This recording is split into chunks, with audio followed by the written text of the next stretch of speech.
Assalamualaikum Sobat Football United, ringan amatiran ala gua. Gua ingin membahas situasi yang ada kaitannya dengan pertemuan yang dilakukan oleh manajemen Manchester United ya. Di mana gue sudah bikin juga mengenai hasilnya seperti apa. Tapi yang menarik adalah ini mengingatkan gua beberapa waktu yang lalu, tepatnya bukan beberapa waktu yang lalu ya.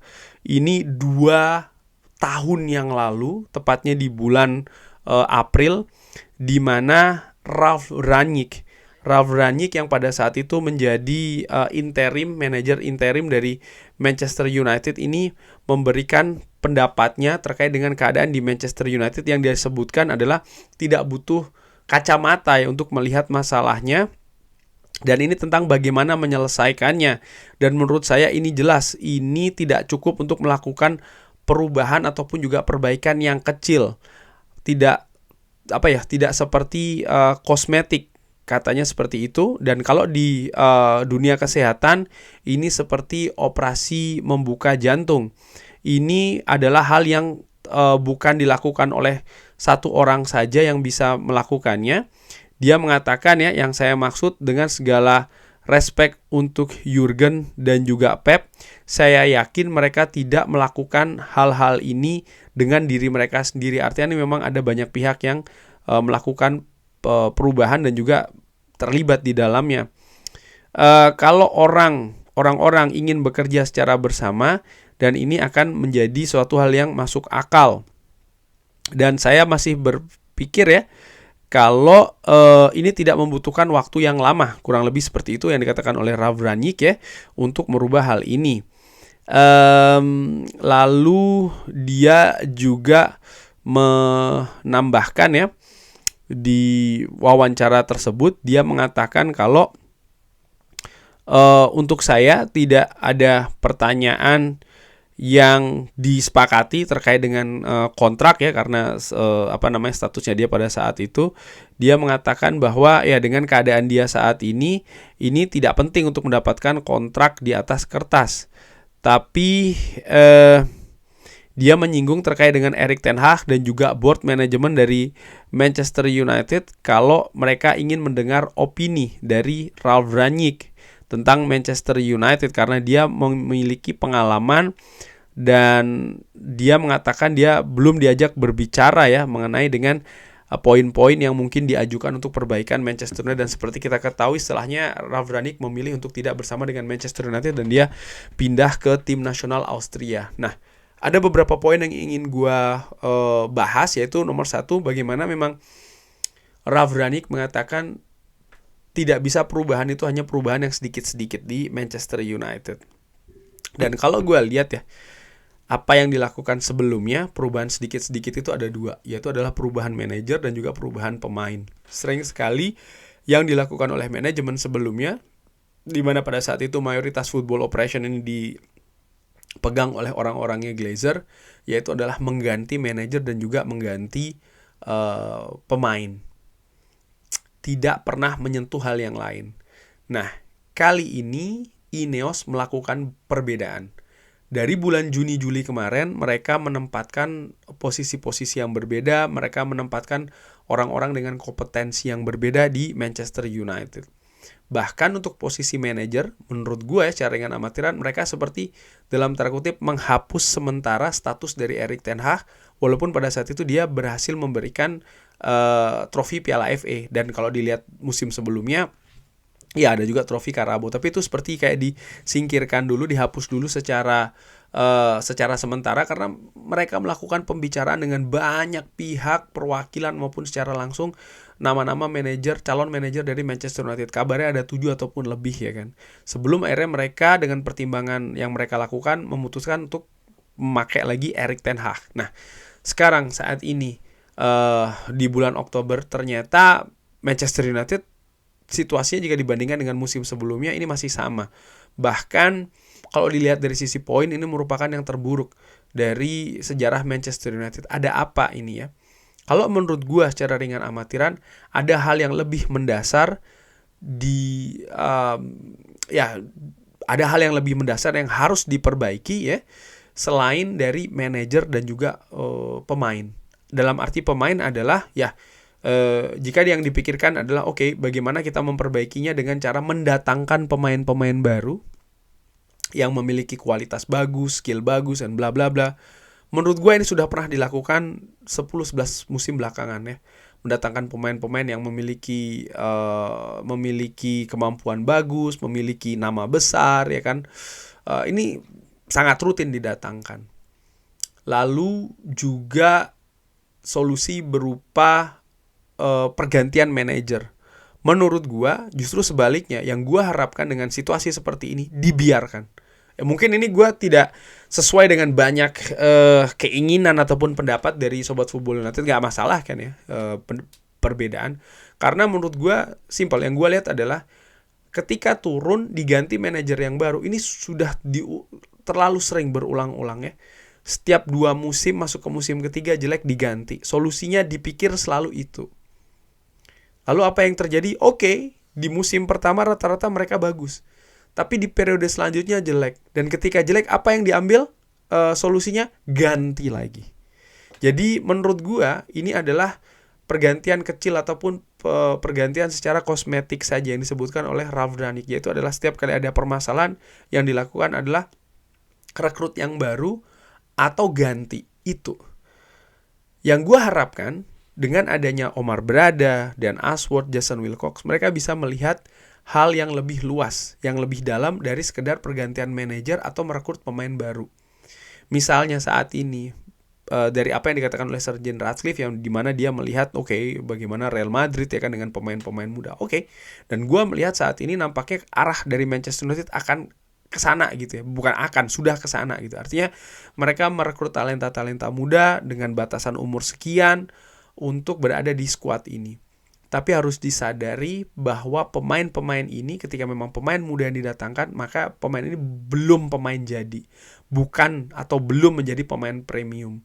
Jika dibandingkan dengan tim-tim yang sudah bersaing atau saat ini sedang bersaing di papan atas ya, Liga Inggris, rata-rata pemain atau skuadnya ini memang diperkuat oleh pemain-pemain premium. Pemain-pemain yang paling tidak sudah berada di skuadnya masing-masing ini dalam tempo yang cukup panjang ya sebelum musim ini. Artinya mereka sudah beradaptasi dengan kompetisi, mereka sudah beradaptasi dengan klubnya, bahkan mungkin dengan filosofi sistem bermain. Walaupun misalnya contoh seperti Liverpool yang memiliki pelatih baru, Arne Slot. Tapi gua amati Arne Slot dari AZ Alkmaar, dari Feyenoord, dia bisa bagus di environment atau lingkungan yang solid. Liverpool menurut gue manajemennya lebih solid dibanding dengan Manchester United, di mana ya seperti gue katakan ya di bulan Juni-Juli kemarin ini Manchester United seperti klub dalam tanda kutip klub baru. Manajernya dalam tanda kutip seperti manajer baru ya, karena manajemennya melakukan proses ulang perekrutan, katakanlah seperti itu ya, dan akhirnya staffnya pun juga staff baru.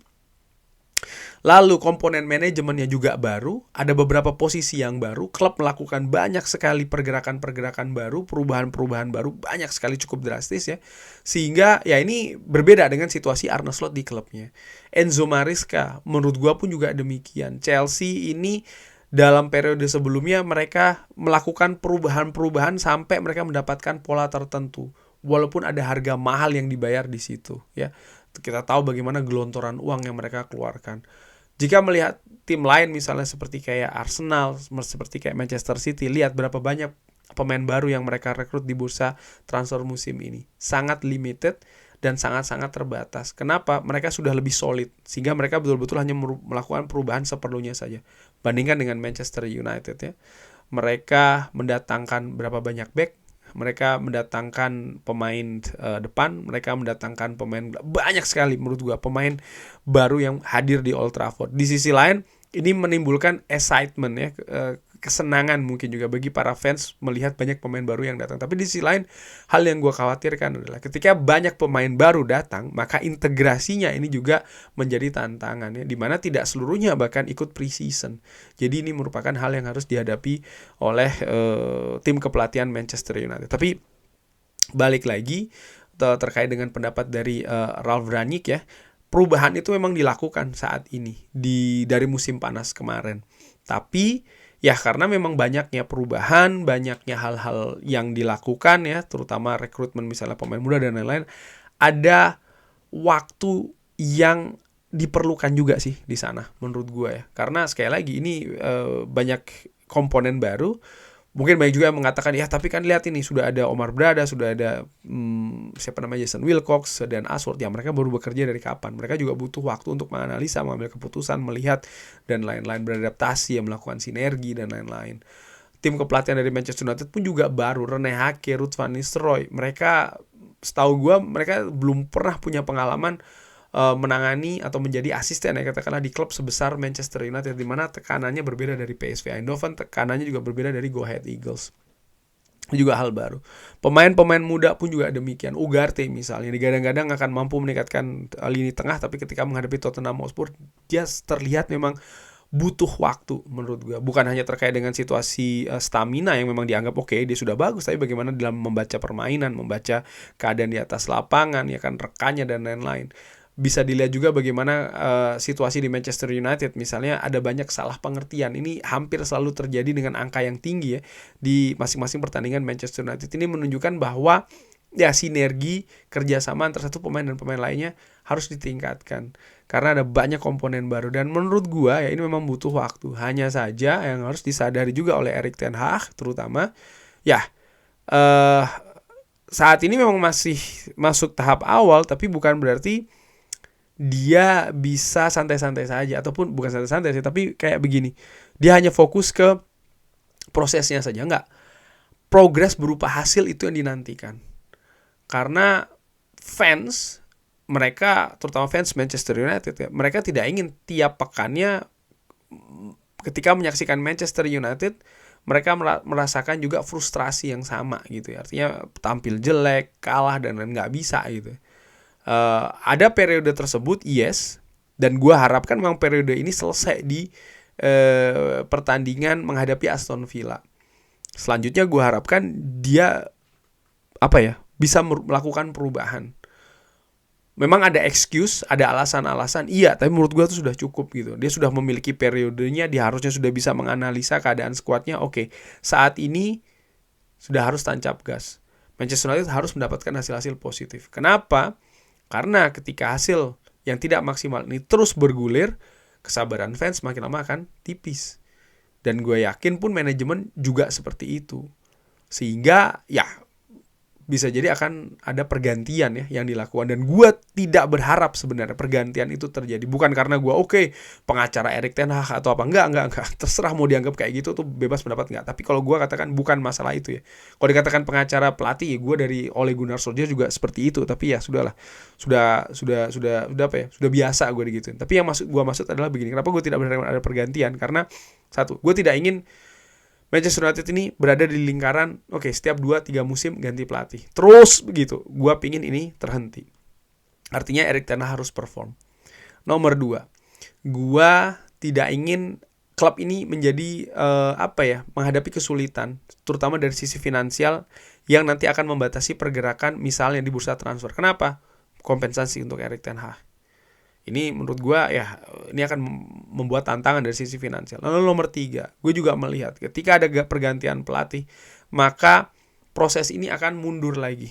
Ya, Manchester United harus kembali lagi ke titik nol. Mungkin ada beberapa yang mengatakan pendapat, ya nggak apa-apa bang, nanti kan kita mundur sedikit untuk maju berapa langkah. Ya pinginnya seperti itu, dan itu sudah terjadi berapa musim sebelumnya. Lihat, dari Jose Mourinho ke Ole Gunnar Solskjaer, dari Ole Gunnar Solskjaer ke Erik ten Hag. Tarik lagi ke belakang, Louis van Gaal, Jose Mourinho, mundur dulu untuk maju. Tapi yang ada apa kenyataannya? Mundur lagi ya kan. Sehingga ya gue sebenarnya ingin supaya progres ini terus ke depan begitu. Mungkin ada beberapa penurunan, tapi untuk naik lagi. Gue harapkan sih seperti itu. Tapi kita lihat ya akan seperti apa. Menarik memang apa yang dikatakan oleh Bapak Gegen Pressing ya kan, pada saat itu gue ingat banget tuh Ralf Rangnick datang ke Manchester United, diharapkan Manchester United akan bermain seperti Liverpool ya kan, dengan pressingnya dan segala macam. Ya menurut gue nggak mungkin, susah lah, itu butuh waktu, butuh proses.